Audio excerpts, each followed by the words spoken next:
Heights podcast, Travis Kelce was pretty clear on how he felt about a typo that really is totally meaningless. It's seed. Doesn't anybody care what seed the Dolphins is? I don't. Neither does Travis. Take a listen. I don't give a. Does anybody care? I like it that we didn't give a about what seed Miami was in. Yeah, they were the 7th. Who cares? They could have done no seeds on the side of them. I would have been fine. That's my thing. Yeah, I think it makes it more unique. Like, oh yeah, and we made it really detailed, and oops, we screwed up. Just makes it more exclusive. All right, here are the latest. For the Miami. Yeah, a little bit. If the Miami has a bulletin board with some palm trees on it. Here's the latest Super Bowl odds, and I remind America that the sports book of Nick Wright is still accepting any wagers that want Chiefs-Niners straight up even money, one or the other. You can have the Niners side of it. I got no problem with that. Brew, who's the team most likely to stop a three-peat? It's so silly. I haven't lost faith in the Ravens. Wow! Good. You know I like the addition of Derrick Henry. And Nick, last year, and I gave the Chiefs credit and they deserve it. Oh, here we go. But if not for a great... If not, I mean, they lost their heads. And maybe you want to credit the Chiefs to some of that. But all the unsportsmanlike kind, they have 5 15-yard penalties.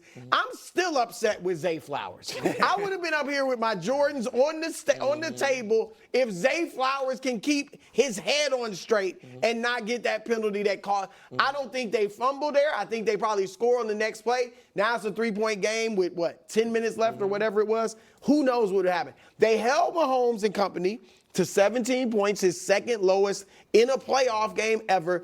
And on top of losing their minds and having all these penalties, they went away from what they do best, which is run the football. And this year, you don't get Derrick Henry to not run the football. They put the ball in the hands of the league MVP.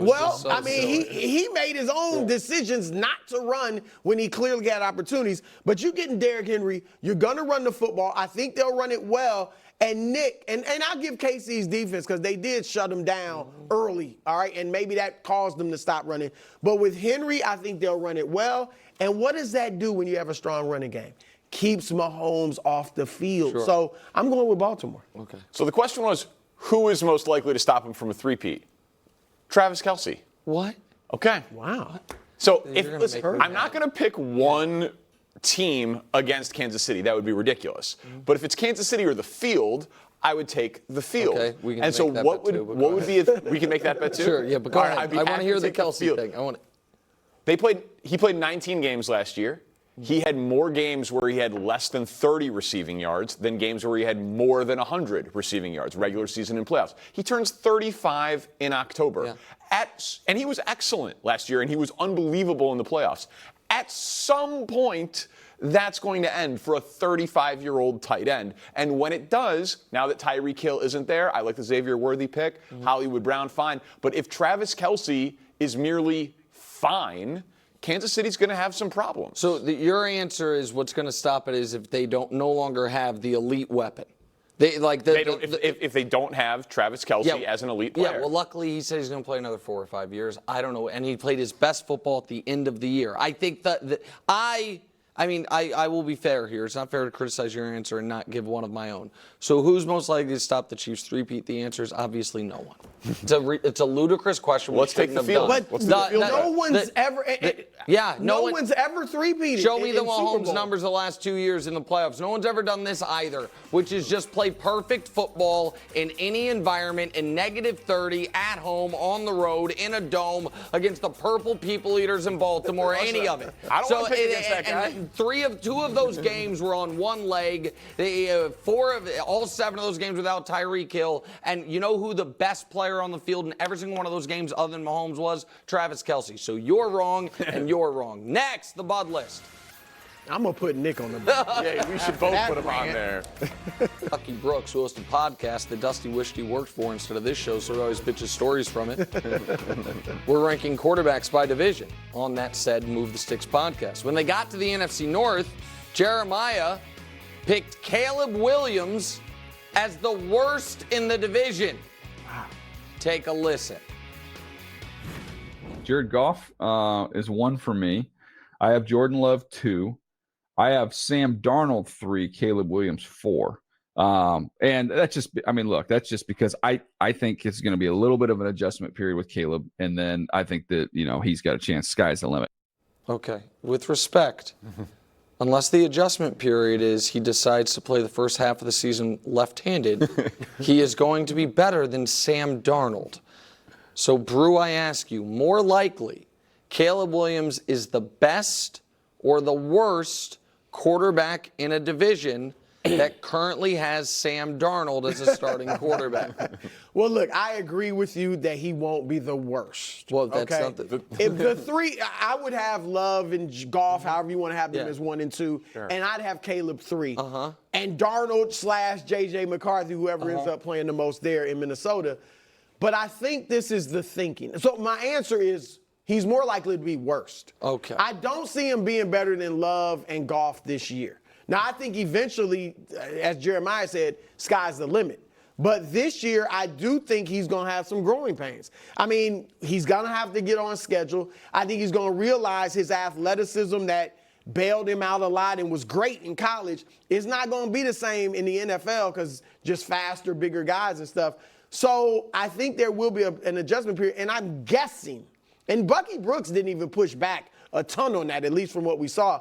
I'm guessing their thought is this. Darnold, after a year with Shanahan in San Francisco, and J.J. McCarthy, because that's kind of the type of quarterback he is, can paint by numbers in Kevin O'Connell's system. He's O'Connell's a Shanahan type guy. Yeah, I mean, Darnold's been bad, all right? But I think that's the only justification for me is that they can go in there and do what they're told in O'Connell's system. But no, I would put him third. But the question, more likely to be the worst. I don't see him being the best in this division this year. It's not likely. It's a good division, but it is more likely that he's the best than the worst because it's off the board that he's going to be the worst. So like Jared, is it? Yes. So Jared Goff, the last 2 years has been very good. Back-to-back 4,400-yard seasons, 29 touchdowns, 30 touchdowns.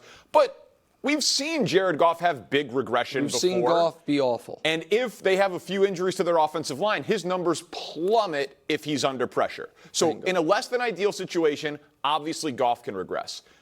Jordan Love last year, 4,200 yards, 31 touchdowns, was excellent. But it's a small sample. They're very young. Obviously, he could also, regress. you can keep going. Just show my Jordan Love graphic while Danny keeps going. Because Jordan Love, it was really not a great season.